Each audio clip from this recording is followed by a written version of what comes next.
এই বেগুন ক্ষেতটা শুধু ফসলের মাঠ না, এটা আমার লড়াইয়ের সাক্ষী।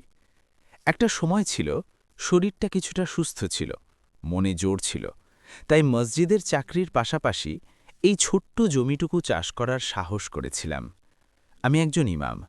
মসজিদের খেদমতের পর রোদে পোড়া এই জমিতে নেমে পড়তাম, মাটি কোপাতাম, চারা লাগাতাম, ঘামে ভিজে যেত শরীর, কিন্তু মনে এক ধরনের শান্তি কাজ করত।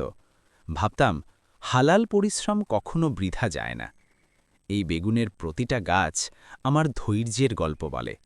রোপণ করার দিনগুলো সহজ ছিল না।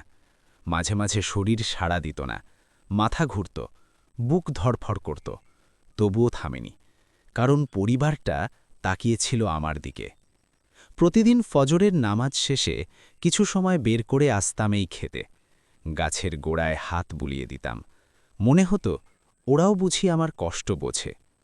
আল্লাহর কাছে দোয়া করতাম, হে রব, তুমি বরকত দাও।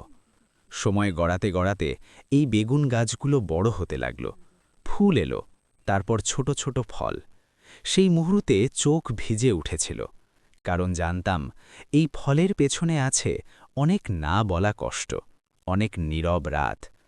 আজ শরীর আগের মতো সঙ্গ দেয় না, রক্তচাপ, দুর্বলতা সবকিছু মিলিয়ে মাঠে নামা কঠিন। তবুও এই ক্ষেতটা দেখলে মনে সাহস ফিরে আসে। মনে হয় আমি পারিনি, তবুও চেষ্টা করেছিলাম।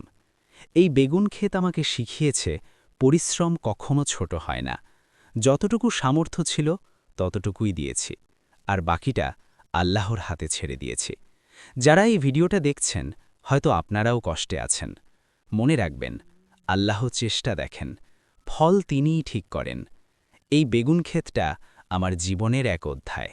দোয়া করবেন যেন আল্লাহ আমাকে আবার শক্তি দেন, পরিবার নিয়ে সম্মানের সাথে বেঁচে থাকার তৌফিক দেন।